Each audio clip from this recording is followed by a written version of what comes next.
के जावा। आबाद रहो जी। मैं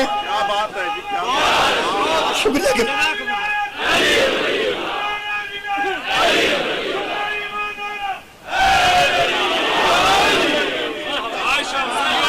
मौला तुहानू जज़ा दे। ਇਹਦਾ मतलब है अल्लाह पाक के ਇਹ ਜ਼ਿਲ੍ਹਾ ਕਿਹੜਾ ਤੁਹਾਡਾ? अटक। सरदार साहब तुसी घड़ी पा वेंदे हो, वेंदे रहो। मैं जो नहीं पा वेंदा तुसी भी ना वेखो, इस वास्ते कि अज मेरा टाइम कोई नहीं। अज सिर्फ वसीम साहब दे आउण तक टाइम है।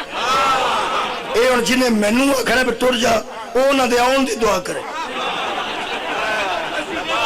नहीं नहीं नहीं, जेड़ा मेरे तो सौड़ा पै गया वो वसीम अब्बास साहब दे आउण दी दुआ करे, मेरे जान दी दुआ ना करे, उन्हां दे आउण दी दुआ करे। चलो शुक्र है किसी दे मुंतजर ते हो ना जी। मेहरबानी मेहरबानी, बहुत शुक्रिया जनाब। लो जनाब अली, वो अल्लाह करे तो मैनू जरा फोन शून तक दस दो। अगर 10-15 मिनट के सफर तक भी हो तो कम से कम मैनू दस दो कि इत्थे करके, क्योंकि नासर अब्बास साहब शहीद है। नासर अब्बास शहीद मेरे दोस्त सन, उन्हें किधरे आना सी ते मैं पे पढ़दा। वो मैं पढ़दा पढ़दा आख्या मैं कदों तक पढ़ना। उन्हें आख्या वो नासिर साहब आ रहे थे, मैं उन्हें जानदा सा। वो 6-7 मैसा लिखते सन ते जिहड़ी पढ़ी जाती सी वो विचों पढ़ लेते सन। 8-8 मैसा मैं उन्होंने डायरी ते वेखे। मैं क्या किवें पहुंचोगे 8 ते? उन्हें आख्या लिखाइयां मोमिनीन ने मुहब्बत नाल, असा मुहब्बत नाल लिखियां, जिथे जिथे मौला नूं मंजूर होया।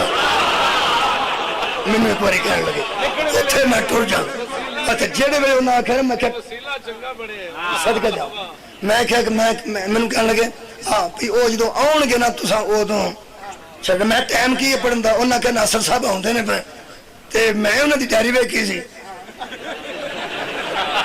वसीम साहब की मैं वैसे नहीं डायरी वेखी, वो मैं डायरी वेखी थी। मैनू कहन लगे जदों तक वो ना आउण तुसां पढ़दे ही रहना है। तो मैं क्या भाई जी जे वो ना आउण, मैनू वैसे मलिक अहमद साहब तक की इतला मिली है कि वो आ रहे हैं, चूंकि 2 बंदे दरम्यान चों इकबाल शाह साहब और अली रजा साहब मलिक साहब, वो दो बिचों थोड़ा दूरी की वजह तो नहीं आ सके। वो फिर दरम्यान चों थोड़ा जिहा फिर सारे वो आउंदे तो मैं हूँ टुर भी गया होना सी। ठीक है ना जी।